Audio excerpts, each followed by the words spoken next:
Ah, Sean, that was mighty. I really enjoyed it, particularly the constantly constipated pigeon.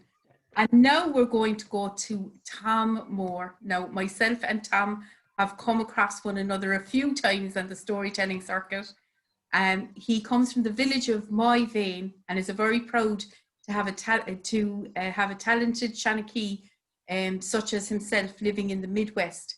His storytelling is a blend of Eamon Kelly and Eddie Lenihan washed down with a healthy North Kerry accent.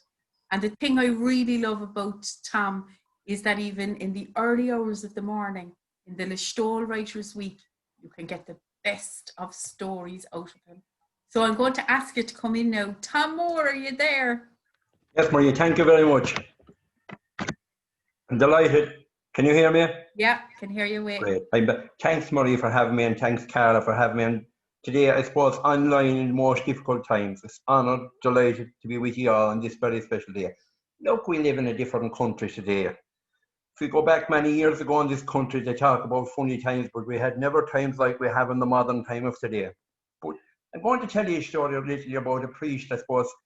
He came to this parish many, many years ago, and when he came to the parish, he didn't come alone, because in them times, the priest, he always brought his housekeeper with him. And the housekeeper was part and parcel. The two travelled from parish to parish together. And this priest, he came to a very big parish, and in them times, you had the winter stations and you had the spring stations. And the priest, the only means of transport he had was his bicycle, and he'd cycle from house to house 5 days a week, both in the autumn and the spring. So things were tough, roads were bad. And this morning he went into the post office and he saw an advertisement on the notice board in the post office. Donkey for sale by a local farmer. So he went down to the farmer and he said, he tried and bargained, and went down, he had the pick of 8 donkeys. So he bought the best donkey, a donkey with 2 long black ears. And what a number carriage the donkey has as well. And he knew if he bought the donkey, there'd be no more days of going on the bicycle doing the stations, or shall we call it the bone shaker. He bought the donkey home, and he started doing the roads with the donkey from early morning till late at night.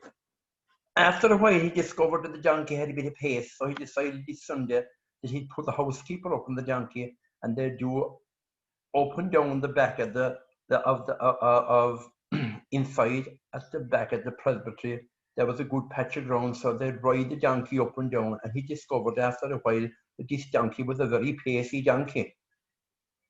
So there was a field evening coming up anyway, and he decided, you know what he'd do? He'd enter the donkey in a race in the field evening, and of course, who knew better about the donkey than the housekeeper? And he put the housekeeper up on the donkey. Now, she was a small, mishiminium woman, light-headed little woman, but awful fit. And of course, she went up on the donkey the evening of the race, and she won the race by half a mile. In the local newspaper for the parish the following week, in the notes for the parish, it read, "Priest ass out in front." My God, it was great. So the priest was over the moon, and he decided he'd enter the donkey in another race in an outside parish a week after. Down he went with his donkey anyway, and the next thing, the donkey was entered in the race, and the donkey won, but he didn't win as much. And at this stage, the letter on the newspaper read the following week in the column, "Nuns ass out in front." And I tell you one thing, the bishop wasn't happy at this time. He decided that the donkey would be sold, and the donkey was sold to a nun above in the convent, and she sold it on to a local farmer, and eventually the farmer took the donkey and put him working out on the farm. But when the donkey went to the farmer to say the thing about it, he was used to good time down in the presbytery with the housekeeper and housekeeper and the priest himself, so he wasn't too happy at all, the donkey. But to see the woman of the house decided she started minding the donkey and feeding him well, and a bit by bit the donkey got strong and built up again, and they took the donkey to the fair and they sold him.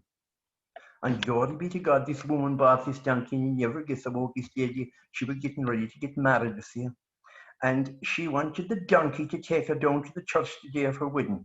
But I was fine. But the problem about this woman, she had one awful drawback herself. She had awful prominent teeth in the front of her mouth. And you see, they became very noticeable from time to time, and she was always hoping against hope she'd get something done with the teeth.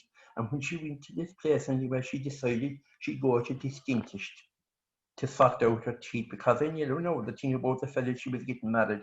She had left an awful imprint in him from time to time with these teeth. So she went to this dentist anyway this day, and when she was going in the door, there was a sign up on the door that said, "Be true to your teeth and they'll be false to you." Thank you very, very much. Oh my goodness, I loved that. Very good. Yay! Thank you, Mara. Thanks, Thank you very Tom. much. Oh, beautiful, beautiful. Thank you